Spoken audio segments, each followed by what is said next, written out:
ನಮಸ್ಕಾರ ಕದಂಬ ನ್ಯೂಸ್ಗೆ ಸ್ವಾಗತ. ನಾನು ಸೋನಿಕಾ ಸುದೇಶ್. ಮೊದಲಿಗೆ ಮುಖ್ಯಾಂಶಗಳು.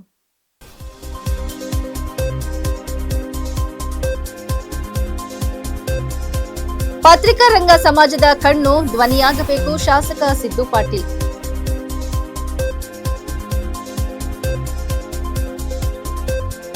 ಕುಡಿಯುವ ನೀರು, ರೈತರ ರಸ್ತೆ ಅಭಿವೃದ್ಧಿಗೆ ಸಚಿವ ಈಶ್ವರ್ ಖಂಡ್ರೆ ಕಟ್ಟುನಿಟ್ಟಿನ ಸೂಚನೆ.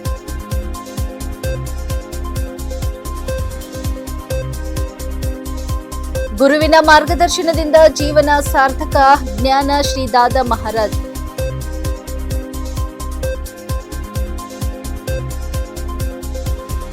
ಮಕ್ಕಳಲ್ಲಿ ಸಂಸ್ಕಾರ ಬೆಳೆಸುವಲ್ಲಿ ಶಿಕ್ಷಕರ ಪಾತ್ರ ಮಹತ್ವದ್ದು, ಹಾವಶೆಟ್ಟಿ ಪಾಟೀಲ್. ಸುದ್ದಿಯ ವಿವರಗಳು. ಕರ್ನಾಟಕ ಕಾರ್ಯನಿರತ ಪತ್ರಕರ್ತರ ಸಂಘದ ಚಿಟ್ಟಗುಪ್ಪ ತಾಲೂಕಾ ಘಟಕದ ವತಿಯಿಂದ ಆಯೋಜಿಸಿದ್ದ ತಾಲೂಕಾ ಪತ್ರಿಕಾ ದಿನಾಚರಣೆ ಕಾರ್ಯಕ್ರಮವನ್ನು ಶಾಸಕ ಸಿದ್ದು ಪಾಟೀಲ್ ಉದ್ಘಾಟಿಸಿ ಮಾತನಾಡಿದರು. ಈ ವೇಳೆ ಮಾತನಾಡಿದ ಅವರು, ಪ್ರಜಾಪ್ರಭುತ್ವದ 4ನೇ ಅಂಗವಾಗಿರುವ ಪತ್ರಿಕಾ ರಂಗವು ಸಮಾಜದ ಕಣ್ಣು ಹಾಗೂ ಧ್ವನಿಯಾಗಿದೆ. ಪ್ರಜಾಪ್ರಭುತ್ವವು ಸದೃಢವಾಗಿ ಉಳಿಯಲು ಪತ್ರಕರ್ತರ ಪಾತ್ರ ಅತ್ಯಂತ ಮಹತ್ವದಾಗಿದೆ. ಯಾವುದೇ ಭಯ ಅಥವಾ ಒತ್ತಡಕ್ಕೆ ಮಣಿಯದೆ ನಿಷ್ಪಕ್ಷಪಾತವಾಗಿ ನಿರ್ಭಯತೆಯಿಂದ ಹಾಗೂ ಸತ್ಯನಿಷ್ಠೆಯಿಂದ ಜನರ ಮುಂದೆ ವಾಸ್ತವಾಂಶಗಳನ್ನು ತಲುಪಿಸುವ ಜವಾಬ್ದಾರಿ ಪತ್ರಕರ್ತರ ಮೇಲಿದೆ. ಸತ್ಯವನ್ನು ಯಾವುದೇ ಮುಲಾಜಿಲ್ಲದೆ ಸಮಾಜಕ್ಕೆ ತಿಳಿಸುವ ಕೆಲಸವನ್ನು ಮಾಧ್ಯಮಗಳು ಮಾಡಬೇಕು ಎಂದು ಹೇಳಿದರು. ಕಾರ್ಯಕ್ರಮದಲ್ಲಿ ಜಿಲ್ಲಾ ಪತ್ರಕರ್ತರ ಸಂಘದ ಅಧ್ಯಕ್ಷ ಆನಂದ್ ದೇವಪ್ಪ, ತಾಲೂಕಾ ದಂಡಾಧಿಕಾರಿ ಮಂಜುನಾಥ್ ಪಾಂಚಾಳ್, ವಿಶೇಷ ಉಪನ್ಯಾಸಕರಾಗಿ ಜಿಲ್ಲಾ ಉಪಾಧ್ಯಕ್ಷ ಡಾ ಶಿವರಂಜನ್ ಸತ್ಯಪೇಟ, ಚಿಟ್ಟಗುಪ್ಪ ತಾಲೂಕಾ ಪತ್ರಕರ್ತರ ಸಂಘದ ಅಧ್ಯಕ್ಷ ಕೃಷ್ಣ ಪಾಂಚಾಳ್, ಹುಮ್ನಾಬಾದ್ ತಾಲೂಕಾ ಪತ್ರಕರ್ತರ ಸಂಘದ ಅಧ್ಯಕ್ಷ ಸಂಜುಕುಮಾರ್ ಜೊನ್ನ, ಉಪಾಧ್ಯಕ್ಷ ಗುಂಡಪ್ಪ ಅತಿವಳ್, ಜಿಲ್ಲಾ ಕಾರ್ಯಕಾರಿಣಿ ಸದಸ್ಯ ದುರ್ಯೋಧನ್ ಹುಗಾರ್ ಸೇರಿದಂತೆ ವಿವಿಧ ಸಂಘಟನೆಗಳ ಪದಾಧಿಕಾರಿಗಳು, ಜನಪ್ರತಿನಿಧಿಗಳು, ಮುಖಂಡರು ಹಾಗೂ ಪತ್ರಕರ್ತರು ಉಪಸ್ಥಿತರಿದ್ದರು. ಜಿಲ್ಲಾ ಪಂಚಾಯತ್ ಸಭಾಂಗಣದಲ್ಲಿ ಗ್ರಾಮೀಣ ಕುಡಿಯುವ ನೀರಿನ ಸಮಸ್ಯೆಗಳು ಹಾಗೂ ಜಲ ಜೀವನ್ ಮಿಷನ್ ಜೆಜೆಎಂ ಯೋಜನೆಯ ಪ್ರಗತಿ ಕುರಿತು ಗ್ರಾಮೀಣ ಅಭಿವೃದ್ಧಿ ಮತ್ತು ಪಂಚಾಯತ್ ರಾಜ್ ಸಚಿವ ಈಶ್ವರ್ ಖಂಡ್ರೆ ಅಧಿಕಾರಿಗಳೊಂದಿಗೆ ಸಮಗ್ರ ಪರಿಶೀಲನಾ ಸಭೆ ನಡೆಸಿದರು. ಸಭೆಯಲ್ಲಿ ಮಾತನಾಡಿದ ಸಚಿವರು, ಜಿಲ್ಲೆಯಲ್ಲಿ 644 ಗ್ರಾಮಗಳನ್ನು ಹರ್ ಘರ್ ಜಲ್ ಗ್ರಾಮಗಳೆಂದು ಘೋಷಿಸಲಾಗಿದ್ದು, ಘೋಷಣೆಗೆ ಮಾತ್ರ ಸೀಮಿತವಾಗದೆ ಪ್ರತಿಯೊಂದು ಮನೆಗೂ ನಿರಂತರವಾಗಿ ಸುರಕ್ಷಿತ ಕುಡಿಯುವ ನೀರು ತಲುಪುತ್ತಿರುವುದನ್ನು ಖಚಿತಪಡಿಸಿಕೊಳ್ಳಬೇಕು ಎಂದು ಅಧಿಕಾರಿಗಳಿಗೆ ಸೂಚಿಸಿದರು. ಈಗಾಗಲೇ ಹರ್ ಘರ್ ಜಲ್ ಎಂದು ಘೋಷಿಸಲಾದ ಗ್ರಾಮಗಳಲ್ಲಿ ನೀರು ಪೂರೈಕೆಯಲ್ಲಿ ಯಾವುದೇ ಸಮಸ್ಯೆಗಳಿದ್ದರೆ 15 ದಿನಗಳೊಳಗೆ ಅವುಗಳನ್ನು ಪರಿಹರಿಸುವಂತೆ ಗಡುವು ನೀಡಿದರು. ಅಲ್ಲದೆ ಜಿಲ್ಲೆಯ ಎಲ್ಲಾ ಕಾರ್ಯನಿರ್ವಾಹಕ ಅಧಿಕಾರಿಗಳು, ಇಒ ಹಾಗೂ ತಹಸೀಲ್ದಾರರು ಜಂಟಿಯಾಗಿ ಪ್ರತಿ ಗ್ರಾಮಕ್ಕೆ ಭೇಟಿ ನೀಡಿ ಮನೆ ಮನೆಗೂ ಕುಡಿಯುವ ನೀರು ತಲುಪುತ್ತಿದೆಯೇ ಎಂಬುದನ್ನು ಪರಿಶೀಲಿಸಿ ವರದಿ ಸಲ್ಲಿಸುವಂತೆ ನಿರ್ದೇಶಿಸಿದರು. ಜನರಿಗೆ ಘೋಷಣೆಗಳಲ್ಲ, ಫಲಿತಾಂಶಗಳು ಸಿಗಬೇಕು. ಪ್ರತಿಯೊಂದು ಮನೆಗೂ ಸುರಕ್ಷಿತ ಕುಡಿಯುವ ನೀರು ತಲುಪುವವರೆಗೆ ಸರ್ಕಾರದ ಪ್ರಯತ್ನ ನಿರಂತರವಾಗಿರುತ್ತದೆ ಎಂದು ಸಚಿವರು ಹೇಳಿದರು. ಇದೇ ವೇಳೆ ಜಿಲ್ಲಾ ಪಂಚಾಯತ್ ಸಭೆಯಲ್ಲಿ ನಮ್ಮ ಹೊಲ ನಮ್ಮ ದಾರಿ ಯೋಜನೆಯಡಿ ರೈತರ ಜಮೀನುಗಳಿಗೆ ಸಂಪರ್ಕ ರಸ್ತೆ ನಿರ್ಮಾಣಕ್ಕೆ ಸಮಗ್ರ ಕ್ರಿಯಾ ಯೋಜನೆ ರೂಪಿಸುವಂತೆ ಅಧಿಕಾರಿಗಳಿಗೆ ಸೂಚನೆ ನೀಡಿದರು. ಅಗತ್ಯವಿರುವ ಕಡೆ ರಸ್ತೆ ನಿರ್ಮಾಣಕ್ಕೆ ಅನುದಾನ ಒದಗಿಸಲಾಗುವುದು ಎಂದು ತಿಳಿಸಿದರು. ಉತ್ತಮ ರಸ್ತೆ ಸೌಲಭ್ಯದಿಂದ ಕೃಷಿ ಚಟುವಟಿಕೆಗಳು ಸುಗಮಗೊಳ್ಳಲಿದ್ದು, ರೈತರು ತಮ್ಮ ಕೃಷಿ ಉತ್ಪನ್ನಗಳನ್ನು ತ್ವರಿತವಾಗಿ ಮಾರುಕಟ್ಟೆಗೆ ಸಾಗಿಸಿ ಉತ್ತಮ ಬೆಲೆ ಪಡೆಯಲು ಅನುಕೂಲವಾಗುತ್ತದೆ. ರೈತರ ಅಭಿವೃದ್ಧಿಯೇ ಸರ್ಕಾರದ ಆದ್ಯತೆಯಾಗಿದ್ದು, ರೈತರ ಬದುಕು ಸುಲಭಗೊಳಿಸುವ ಪ್ರತಿಯೊಂದು ಯೋಜನೆ ಪರಿಣಾಮಕಾರಿಯಾಗಿ ಜಾರಿಗೊಳಿಸಲು ಸರ್ಕಾರ ಬದ್ಧವಾಗಿದೆ ಎಂದು ಸಚಿವ ಈಶ್ವರ್ ಖಂಡ್ರೆ ಹೇಳಿದರು.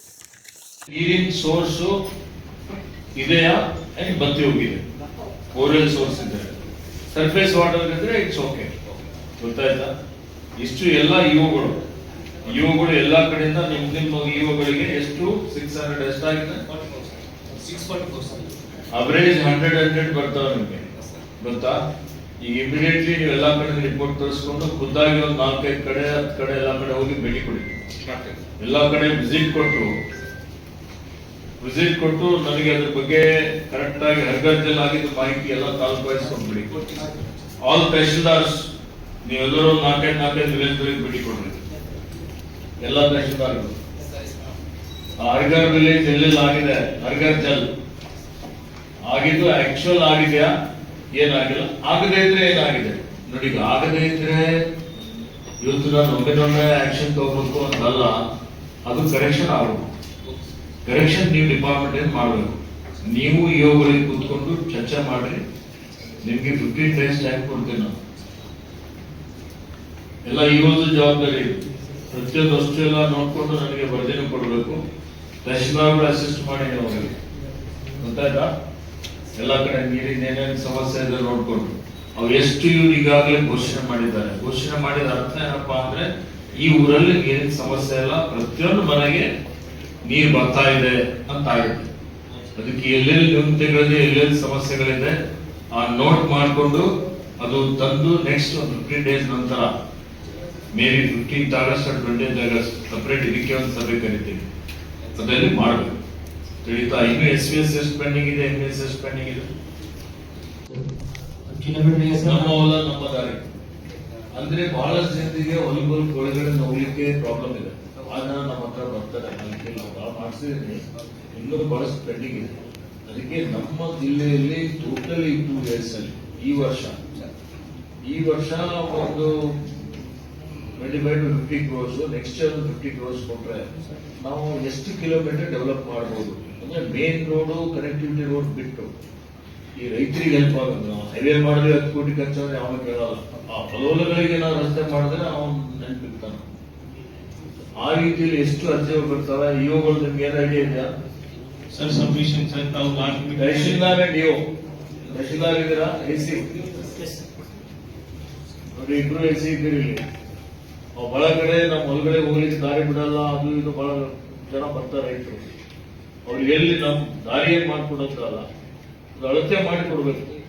ಅಲ್ಲಿ ನಮ್ಮ ಇವುಗಳು ಮತ್ತೆ ನಮ್ಮ ಪಂಚಾಯತ್ ಅಧಿಕಾರಿಗಳು ಎಲ್ಲ ನಿಮ್ಗೆ AWಗೆಲ್ಲ ಹೇಳ್ತೇನೆ ನಾನು, ಅಳತೆ ಮಾಡಿ ನಿಮ್ಗೆ ಅದು ಡಿಮಾರ್ಕೇಶನ್ ಮಾಡಿ ಕೊಟ್ರೆ ಆ ರಸ್ತೆ ಒಂದು ಕಂಪ್ಲೀಟ್ ಮಾಡಬಹುದು.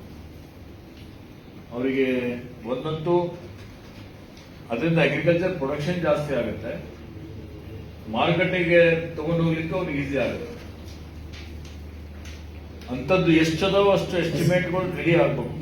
ಒಂದು 15 days ಅಲ್ಲಿ, 1 month ಅಲ್ಲಿ ಕಂಪ್ಲೀಟ್ ಬಿಫೋರ್ ವಾರ್ ಫುಡಿಂಗ್ ಮೇಲೆ ನಾವು ಈ 2 years ಅಲ್ಲಿ, ಈ ವರ್ಷ ನೆಕ್ಸ್ಟ್ ಮಾರ್ಚ್ ಒಳಗಾಗಿ ನಮ್ಮ ಜಿಲ್ಲೆಯಲ್ಲಿ ಎಷ್ಟು ರಸ್ತೆಗಳು ಬರ್ತವೆ ಅಂತವು ಮ್ಯಾಕ್ಸಿಮಮ್ ಎಷ್ಟು ಕವರ್ ಮಾಡಬಹುದು.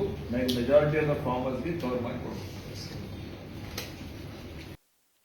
ಗುರುಪೂರ್ಣಿಮೆಯ ಅಂಗವಾಗಿ ನಗರದ ಶಿವನಗರದಲ್ಲಿ ಧರಂಪುರದ ಕ್ಷತ್ರಿಯ ಮರಾಠ ಸಮಾಜದ ವತಿಯಿಂದ ಗುರುಪೂಜೆ ಹಾಗೂ ಧಾರ್ಮಿಕ ಕಾರ್ಯಕ್ರಮವನ್ನು ಭಕ್ತಿಭಾವದಿಂದ ಆಚರಿಸಲಾಯಿತು. ಕಾರ್ಯಕ್ರಮದಲ್ಲಿ ಪರಮ ಪೂಜೆ ಜ್ಞಾನ ಶ್ರೀ ದಾದಾ ಮಹಾರಾಜ್ ನಾಗರಕರ ಅವರ ಸಾನ್ನಿಧ್ಯದಲ್ಲಿ ಶ್ರೀ ಗುರುಪೂಜನ, ಪಾದಪೂಜನ, ಭಜನೆ, ಪ್ರವಚನ ಹಾಗೂ ಮಹಾಪ್ರಸಾದ ಕಾರ್ಯಕ್ರಮಗಳು ನಡೆದವು.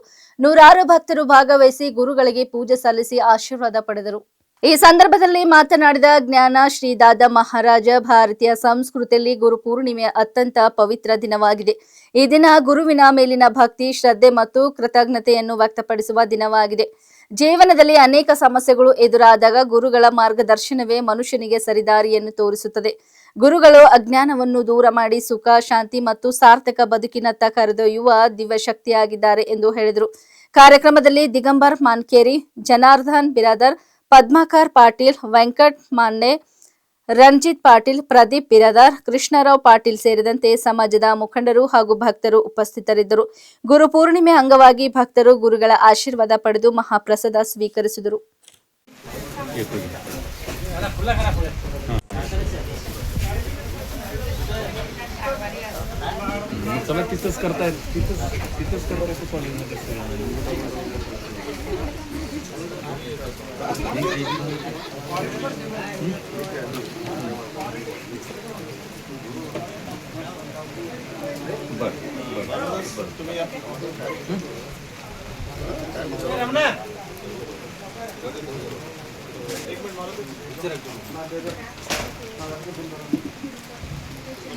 आज गुरु पूर्णिमा है।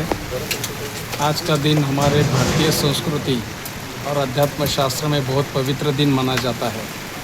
आज के दिन अपने गुरु के प्रति भाव व्यक्त करने की, अपनी श्रद्धा व्यक्त करने का दिन आज होता है।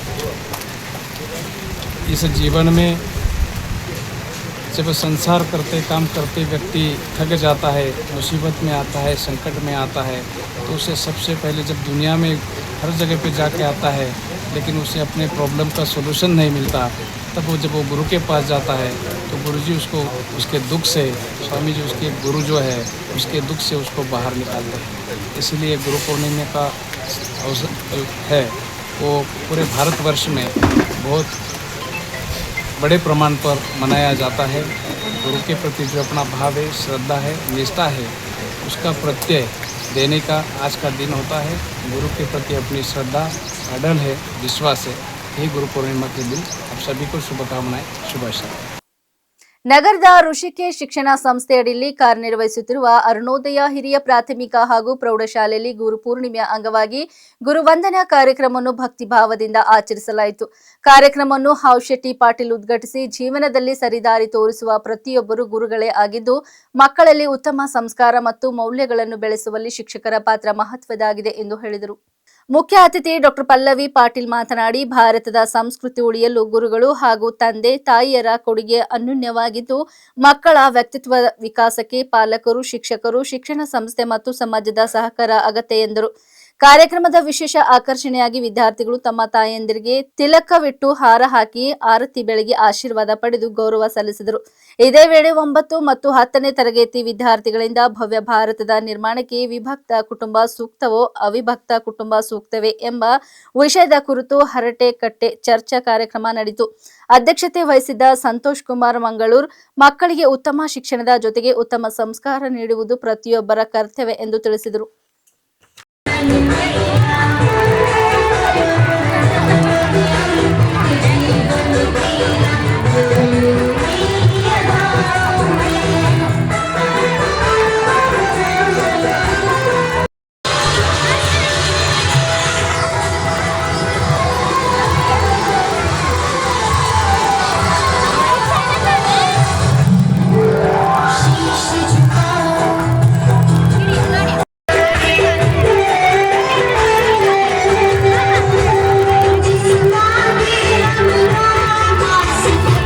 ಸಂತೋಷ್ ಕುಮಾರ್ ಮಂಗಳೂರು ಸರ್, ಋಷಿಕೇಶ್ ಶಿಕ್ಷಣ ಸಂಸ್ಥೆ ಬೀದರ್ ಹಾಗೂ ಈ ಕಾರ್ಯಕ್ರಮದಲ್ಲಿ ಭಾಗಿಯಾದಂತೆಲ್ಲ ಮತ್ತು ಮಕ್ಕಳು ಹಾಗೂ ಎಲ್ಲ ಪಾಲಕವೃಂದವರು ಹಾಗೂ ಎಲ್ಲ ಶಿಕ್ಷಕ ವರ್ಗದವರು, ಈ ಒಂದು ವಿಶೇಷ ನಮಗೇನು ಖುಷಿ ಅನಿಸ್ತದ. ಈ ಒಂದು ಗುರು ಪೂರ್ಣಿಮೆ ಕಾರ್ಯಕ್ರಮ ನಾವೆಲ್ಲ ಚಿಕ್ಕವರಿದ್ದಾಗೆಲ್ಲ ಬಹಳಷ್ಟು ಮಾಡ್ತಿದ್ರು. ಈ ಇತ್ತೀಚಿನ ದಿನಗಳಲ್ಲಿ ಬಹಳಷ್ಟು ಶಾಲೆಗಳಲ್ಲಿ ಈ ಕಾರ್ಯಕ್ರಮ ಬಹಳ ವಿರಳ, ನೋಡೋ ಕಡಿಮೆ ಇದೆ. ಈ ಕಾರ್ಯಕ್ರಮ ನಾವು ಯಾಕೆ ಹಮ್ಮಿಕೊಳ್ಬೇಕು? ಗುರು ಪೂರ್ಣಿಮೆ, ಗುರು ಅಂದರೆ ಏನು ಈ ಸಮಾಜದಲ್ಲಿ? ಗುರುವನ್ನು ಯಾಕೆ ಪೂಜೆ ಮಾಡಬೇಕು? ವಿಶೇಷವಾಗಿ ಗುರು ಪೂರ್ಣಿಮೆ ಯಾಕೆ ಮಾಡ್ಬೇಕಂದ್ರೆ ಈ ಗುರು ಅಂದ್ರೆ ಏನಾಗ್ತದೆ ಇದರ ಸಮಾಜದಲ್ಲಿ? ಈಗ ನಮ್ಗೇನು ಗುರು ಅಂದ್ರೆ ಶಿಕ್ಷಕನು ಕೊಡುವಂತ ಗುರು ಅಂತ ಒಂದೇ ಅಲ್ಲ, ನಮ್ಮ ಹೆತ್ತ ತಾಯಿಗಳು ಕೂಡ ನಮ್ಮ ಜೀವನದ ಗುರುಗಳಾಗಿರ್ತಾರೆ. ಹೀಗಾಗಿ ಈ ಒಂದು ಪವಿತ್ರ ಕಾರ್ಯಕ್ರಮದಲ್ಲಿ ಇವತ್ತೇನು ವಿಶೇಷವಾಗಿ ಈ ಮಕ್ಕಳಿಗೆ ಗುರುವಿನ ಬಗ್ಗೆ ಏನು ಒಂದು ಅರಿವು ಬೀದರ್ ಜಿಲ್ಲಾ ಬೀದರ್ ಇವರ ಸಹಯೋಗದಲ್ಲಿ ಇವತ್ತು ಗುರು ಪೂರ್ಣಿಮಾ ಕಾರ್ಯಕ್ರಮವನ್ನು ಹಮ್ಮಿಕೊಳ್ಳಲಾಗಿದೆ. ಈ ಕಾರ್ಯಕ್ರಮದ ಉದ್ಘಾಟನೆಯನ್ನು ಮಾಡಿರುವಂತಹ ಶರಣ ಹಾವ್ಶೆಟ್ಟಿ ಪಾಟೀಲ್ ಅಣ್ಣಾಜಿ ಅವರಿಗೂ ಹಾಗೂ ಈ ಸಂಸ್ಥೆಯ ಆಡಳಿತಾಧಿಕಾರಿಯಾಗಿರುವಂತಹ ಸಂತೋಷ್ ಕುಮಾರ್ ಮಂಗಳೂರೆ ಅಣ್ಣಾಜಿ ಅವರಿಗೂ ಹಾಗೂ ನನ್ನೆಲ್ಲ ಶಿಕ್ಷಕ ವೃಂದಕ್ಕೂ, ಹಾಗೆ ಈ ಕಾರ್ಯಕ್ರಮದಲ್ಲಿ ಉಪಸ್ಥಿತರಿರುವಂತಹ ನನ್ನೆಲ್ಲ ತಾಯಂದಿರಿಗೂ, ಹಾಗೆ ನನ್ನ ಎಲ್ಲ ಮುದ್ದಿನ ತೆಲಂಗಾಣ ರಾಜ್ಯದ ಜಹೀರಾಬಾದ್ ತಾಲೂಕಿನ ಜರಾ ಸಂಗಮ್ ಸಮೀಪದ ಮಲ್ಲಯ್ಯ ನಗರಿ ಕುಪ್ಪೆನಗರ್ ಚಿಲ್ಲಾಪಲ್ಲಿಯಲ್ಲಿರುವ ಶ್ರೀ ಬಸವಲಿಂಗ ಅವಧೂತ ಆಶ್ರಮದಲ್ಲಿ ನಡೆದ ಪೂಜೆ ಶ್ರೀ ಡಾಕ್ಟರ್ ಬಸವಲಿಂಗ ಅವಧೂತ ಅವರ 50ನೇ ಜನ್ಮದಿನದ ಸುವರ್ಣ ಮಹೋತ್ಸವ ಹಾಗೂ ಅಭಿನಂದನಾ ಸಮಾರಂಭದಲ್ಲಿ ಗ್ರಾಮೀಣ ಅಭಿವೃದ್ಧಿ ಮತ್ತು ಪಂಚಾಯತ್ ರಾಜ್ ಸಚಿವ ಈಶ್ವರ್ ಖಂಡ್ರೆ ಭಾಗವಹಿಸಿ ಶುಭಾಶಯ ಕೋರಿದರು. ಕಾರ್ಯಕ್ರಮದಲ್ಲಿ ಮಾತನಾಡಿದ ಸಚಿವ ಈಶ್ವರ್ ಖಂಡ್ರೆ, ಸಮಾಜದ ಸರ್ವತೋಮುಖ ಅಭಿವೃದ್ಧಿಗೆ ಸದ್ಗುರುಗಳ ಮಾರ್ಗದರ್ಶನ, ಆಧ್ಯಾತ್ಮಿಕ ಚಿಂತನೆ ಮತ್ತು ಮಾನವೀಯ ಮೌಲ್ಯಗಳು ಅತ್ಯಂತ ಅಗತ್ಯವಾಗಿವೆ. ಸದ್ಗುರುಗಳು ಸಮಾಜಕ್ಕೆ ಸನ್ಮಾರ್ಗವನ್ನು ತೋರಿಸುವ ಶಕ್ತಿಯಾಗಿದ್ದು, ಅವರ ಆಶೀರ್ವಾದದಿಂದ ಸಮಾಜದಲ್ಲಿ ಶಾಂತಿ, ಸಾಮರಸ್ಯ ಮತ್ತು ಸೇವಾ ಮನೋಭಾವ ಬೆಳೆಯುತ್ತದೆ ಎಂದು ಹೇಳಿದರು. ಈ ಸಂದರ್ಭದಲ್ಲಿ ಪೂಜೆ ಶ್ರೀ ಡಾಕ್ಟರ್ ಬಸವಲಿಂಗ ಅವಧೂತ ಅವರಿಗೆ 50ನೇ ಜನ್ಮದಿನದ ಹಾರ್ದಿಕ ಶುಭಾಶಯಗಳನ್ನು ಸಲ್ಲಿಸಿದ ಸಚಿವರು, ಗುರುಪೂರ್ಣಿಮೆಯ ಪವಿತ್ರ ಸಂದರ್ಭದಲ್ಲಿ ಸಮಸ್ತ ಗುರುಗಳಿಗೆ ಗೌರವ ನಮನ ಸಲ್ಲಿಸಿದರು. ನಾಡಿನ ಎಲ್ಲಾ ಜನತೆಗೆ ಗುರುಪೂರ್ಣಿಮೆಯ ಶುಭಾಶಯಗಳನ್ನು ತಿಳಿಸಿದ ಅವರು, ಸದ್ಗುರುಗಳ ಆಶೀರ್ವಾದ ಎಲ್ಲರ ಜೀವನದಲ್ಲಿ ಸುಖ, ಶಾಂತಿ, ಆರೋಗ್ಯ ಮತ್ತು ಸಮೃದ್ಧಿಯನ್ನು ತರಲಿ ಎಂದು ಹಾರೈಸಿದರು. ಸಮಾರಂಭದಲ್ಲಿ ಆಶ್ರಮದ ಭಕ್ತರು, ವಿವಿಧ ಗಣ್ಯರು, ಜನಪ್ರತಿನಿಧಿಗಳು ಹಾಗೂ ಸಾವಿರಾರು ಭಕ್ತರು ಭಾಗವಹಿಸಿ ಪೂಜೆ ಶ್ರೀ ಬಸವಲಿಂಗ ಅವಧೂತರಿಗೆ ಅಭಿನಂದನೆ ಸಲ್ಲಿಸಿ ಆಶೀರ್ವಾದ ಪಡೆದರು. ಸಮರ್ಪಕ ಮಳೆಯ ಕೊರತೆಯಿಂದ ರೈತರು ತೀವ್ರ ಸಂಕಷ್ಟಕ್ಕೆ ಸಿಲುಕಿರುವ ಹಿನ್ನೆಲೆಯಲ್ಲಿ ಭಾಲ್ಕಿ ತಾಲೂಕಿನ ಶಿವಣಿ ಹಾಗೂ ಲಖನ್ಗಾಂವ್ ಗ್ರಾಮಗಳಿಗೆ ಭೇಟಿ ನೀಡಿ ಬೆಳೆ ಪರಿಸ್ಥಿತಿ ಪರಿಶೀಲಿಸಿದ ಮಾಜಿ ಶಾಸಕ ಪ್ರಕಾಶ್ ಖಂಡ್ರೆ ಭಾಲ್ಕಿ ತಾಲೂಕನ್ನು ತಕ್ಷಣವೇ ಬರಪೀಡಿತ ತಾಲೂಕು ಎಂದು ಘೋಷಿಸುವಂತೆ ರಾಜ್ಯ ಸರ್ಕಾರವನ್ನು ಆಗ್ರಹಿಸಿದರು. ಬಳಿಕ ಮಾತನಾಡಿದ ಅವರು, ತಾಲೂಕಿನಲ್ಲಿ ನಿರೀಕ್ಷಿತ ಪ್ರಮಾಣದಲ್ಲಿ ಮಳೆಯಾಗದ ಕಾರಣ ರೈತರು ಬಿತ್ತನೆ ಕಾರ್ಯವನ್ನು ಪೂರ್ಣಗೊಳಿಸಲು ಸಾಧ್ಯವಾಗಿಲ್ಲ. ಈಗಾಗಲೇ ಬಿತ್ತಿದ ಬೆಳೆಗಳು ಒಣಗುವ ಪರಿಸ್ಥಿತಿ ನಿರ್ಮಾಣವಾಗಿದ್ದು ರೈತರು ಆರ್ಥಿಕ ಸಂಕಷ್ಟಕ್ಕೆ ಸಿಲುಕಿದ್ದಾರೆ ಎಂದು ಹೇಳಿದರು. ರೈತರ ಹಿತದೃಷ್ಟಿಯಿಂದ ಸರ್ಕಾರ ಕೂಡಲೇ ಭಾಲ್ಕಿ ತಾಲೂಕನ್ನು ಬರಪೀಡಿತ ಎಂದು ಘೋಷಿಸಿ ರೈತರಿಗೆ ಅಗತ್ಯ ಪರಿಹಾರ ಒದಗಿಸಬೇಕೆಂದು ಒತ್ತಾಯಿಸಿದರು. ಮಹಾರಾಷ್ಟ್ರ ಸರ್ಕಾರ ರೈತರಿಗೆ 2 ಲಕ್ಷವರೆಗೆ ಕೃಷಿ ಸಾಲ ಮನ್ನಾ ಘೋಷಿಸಿರುವ ಮಾದರಿಯಲ್ಲೇ ಕರ್ನಾಟಕ ಸರ್ಕಾರವು ರೈತರ ಕೃಷಿ ಸಾಲವನ್ನು ಸಂಪೂರ್ಣ ಮನ್ನಾ ಮಾಡಬೇಕು ಎಂದು ಆಗ್ರಹಿಸಿದರು. ಅಲ್ಲದೆ ಸಂಕಷ್ಟಕ್ಕೆ ಸಿಲುಕಿರುವ ರೈತರಿಗೆ ಪ್ರತಿ ಎಕರೆಗೆ 50,000 ಪರಿಹಾರ ನೀಡಬೇಕು. ರಾಜ್ಯ ಸರ್ಕಾರ ಹಾಗೂ ಜಿಲ್ಲಾ ಉಸ್ತುವಾರಿ ಸಚಿವರು ರೈತರ ಸಮಸ್ಯೆಗೆ ತಕ್ಷಣ ಸ್ಪಂದಿಸಿ ಅಗತ್ಯ ಕ್ರಮ ಕೈಗೊಳ್ಳಬೇಕು ಎಂದು ಪ್ರಕಾಶ್ ಖಂಡ್ರೆ ಒತ್ತಾಯಿಸಿದರು. ಈಗ ನಾವು ಲಖನ್ಗಾಂವ್ ಗ್ರಾಮದಲ್ಲಿದ್ದೀವಿ. ನಮ್ಮ ಕ್ಷೇತ್ರದ ನಾಯಕರು ಮಾಜಿ ಶಾಸಕರಾದಂಥ ಸನ್ಮಾನ್ಯ ಶ್ರೀ ಪ್ರಕಾಶ್ ಖಂಡ್ರೆಜಿ ಅವರು ಈ ಬರ ವೀಕ್ಷಣೆಗಾಗಿ ಇವತ್ತು ಶಿವಣಿ ಮತ್ತು ಲಖನ್ಗಾಂವ್ ಗ್ರಾಮಕ್ಕೆ ಬಂದಿದ್ದಾರೆ. ಅವರು ಯಾವತ್ತೂ ರೈತರ ಬಗ್ಗೆ ಕಾಳಜಿ ಮಾಡಿದಾರಂತವರು, ರೈತರ ಉದ್ಧಾರಕ್ಕಾಗಿ ಅನೇಕ ಕಾರ್ಯ ಮಾಡಿದ್ದಾರೆ, ಅನೇಕ ಬ್ರಿಡ್ಜ್ ಕಮ್ ಬ್ಯಾರೇಜ್ ಮಾಡಿದ್ದಾರೆ. ಇವತ್ತು ನೋಡ್ರಿ ಮುರುಘರಾಜನು ಕೂಡ ಅವ್ರು ಬಂದಿದ ತಕ್ಷಣ ರೈತರ ಕಷ್ಟ ನೋಡಿ ಜಮೀನಿಗೆ ಬಂದಿದ್ದಾರೆ. ಮುರುಘರಾಜನು ಕೂಡ ಮೇಲಿಂದ ಬರ್ತಾ ಇದ್ದಾನೆ. ಲಖನ್ಗಾಂವ್ ಗ್ರಾಮಸ್ಥರು ಬಹಳಷ್ಟು ಖುಷಿಯಾಗ್ಯಾರ. ನಿಮ್ಗೆ ಖುಷಿ ಆಗೋದಿಲ್ರಿ? ಸಾಹೇಬ್ರು ಬಂದಿದ ತಕ್ಷಣ ಮಳೆ ಬರ್ತಾ ಇದೆ. ಸೊ ಏನಾದ್ರೂ ನಾವು ಬೆಳೆ ಕಳ್ಕೊಂಡಿದ್ರು ಕೂಡ ದನ ಕರುಗಳಾದ್ರೂ ಉಳ್ಕೋತವೆ. ಸೊ ಅಂತ ಒಂದು ಪುಣ್ಯ ಕೆಲಸ ಮಾಡಿದಕ್ಕೋಸ್ಕರ ಪ್ರಕಾಶ್ ಖಂಡ್ರೆ ಅವ್ರು ಕಾಲಿಟ್ಟಿದ ತಕ್ಷಣ ಈ ಗ್ರಾಮದಲ್ಲಿ ಮಳೆ ಬಿದ್ದಿದೆ ಅಂತ ಬಹಳಷ್ಟು ಜನ ಖುಷಿ ಪಟ್ಟಿದ್ದಾರೆ. ಈ ಸಂದರ್ಭದಲ್ಲಿ ಗ್ರಾಮಸ್ಥರು ಸಾಹೇಬ್ರ ಜೊತೆ ಮಾತಾಡಬೇಕು. ನೀವು सूर्य पूरा पेरने के वास्ते सब रेडी रखे, बारिश नहीं आने से पेरे नहीं। अभी भाल्की बीजेपी हमारे यूनिट से हम सब लोग क्या सब तरफ जाके देख रहे हैं, और जैसा महाराष्ट्र में बीजेपी सरकार देवेंद्र जी चीफ मिनिस्टर एक किसान को 2 लाख रुपए माफ किए, वैसा हम भी इधर माफ करो बोल के कर्नाटक कांग्रेस सरकार को हमने डिमांड कर रहे हैं। और 1 एकड़ को 50,000 रुपए क्या है, ये जो बीन्स का गोबर का सभी इसका मुआवजा खर्चा दो बोल के हम डिमांड रखे हैं। अब ऑलरेडी हम प्रेस मीट में बोले हैं और ऊपर क्या सरकार को भी हमने भेजे है। एक बार सब भाल्की को आना पड़ता, सरकार को हम क्या पूरा धरना के साथ समझाएंगे। और कर्नाटक में 2-2 लाख रुपए हर किसान को देने के वास्ते ಪೂರಾ ಹಂಗೆ ಅದ ನೋಡ್ರಿ. 3,600 ಎಕರೆ ಜಮೀನು पूरा ಹಂಗೆ ಅದ. कुछ ನೀವೇನು ಎಷ್ಟು ಇದು ಮಾಡ್ಕೋಬೇಡ್ರಿ, ಯಾರು ಏನೋ ಟೆನ್ಷನ್ ಮಾಡ್ಕೋಬೇಡ್ರಿ, ಬೇಜಾರು ಮಾಡ್ಕೋಬೇಡ್ರಿ. ಸರ್ಕಾರ ಜೊತೆ ಕರ್ನಾಟಕದ ಕಾಂಗ್ರೆಸ್ ಸರ್ಕಾರ ಇದೆ, ಅವ್ರ ಜೊತೆ ನಾವೇನದ ಮಾತಾಡ್ತೇವೆ, ಹೋರಾಡ್ತೇವೆ. ಮಹಾರಾಷ್ಟ್ರದಾಗ ಹೆಂಗೆ 2 ಲಕ್ಷ ರೂಪಾಯಿ 1 ಎಕರ್ಗೆ ಏನದ ಲೋನ್ ಮಾಫ್ ಮಾಡ್ಯಾರ, ಲೋನ್ ಮಾಫ್ ಮಾಡ್ಬೇಕಂತ ನಾವೆಲ್ಲ ಡಿಮಾಂಡ್ ಮಾಡ್ತಾ ಇದ್ದೆವು. ಮತ್ತು ನೀವು ಏನದ ಬರಟ್ರಿ, ಪ್ರತಿ ಎಕರ್ಗೆ 50,000 ರೂಪಾಯಿ ಖರ್ಚ ಏನದ ನಮ್ದು ಬೀಜ ಗೊಬ್ಬರ ಎಲ್ಲ ಬೆಳೆ ಬಂದಿಲ್ಲ ಅಂತ ಕೊಡ್ಬೇಕಂತ ಡಿಮಾಂಡ್ ಇದೆ ನಮ್ದು. ಜೂನ್ 20ನೇ ತಾರೀಕಿಗೆ ನಾವು ಬಿತ್ತಬೇಕಾಗಿತ್ತು. ಈಗ ನಮ್ದು ಬಿಜೆಪಿದು ನಮ್ಮ ರಾಜ್ಯ ಇದರಿಂದ ಏನದ 4 ವಿಂಗ್ ಮಾಡಿ 1 ವಿಂಗ್ ಬೀದರ್ಗೆ ಬರ್ತಾ ಇದೆ. ನಮ್ಮ ಬಿಜೆಪಿ ನಾಯಕರು ಬರ್ತಾ ಇದಾರ, ಅವ್ರಿಗೂ ಕರ್ಕೊಂಡು ತರ್ತೇವೆ ನಾವೆಲ್ಲ. ಬಟ್ ಸಾಹೇಬ್ರು ನೀವು ಯಾರು ಹೆದರಬೇಡ್ರಿ ಅಂತ ಪಕ್ಷ ಬಿಜೆಪಿ ನಿಮ್ ಸರಿ ಅದ. ಸಾಹೇಬ್ರ ನೇತೃತ್ವದ ಭಾಲ್ಕಿದಾಗ ಹೋರಾಟ ಮಾಡಾರಿ, ಇಲ್ಲೆಲ್ಲ ಪರಿಹಾರದಿಂದ ಸರ್ಕಾರದಿಂದ ತಗೋ ರೀತಿ ಎಲ್ಲ ಕೆಲಸ ಮಾಡ್ಲಕ್ ಬರ್ತದೆ. ಇಲ್ಲಿವರೆಗೆ ಸುದ್ದಿ ಕೊಟ್ಟಿದ್ದು ನಾನು ಸೋನಿಕಾ ಸುದೇಶ್. ಮುಂದಿನ ಸುದ್ದಿಯೊಂದಿಗೆ ಮತ್ತೆ ಭೇಟಿಯಾಗೋಣ. ವಂದನೆಗಳು.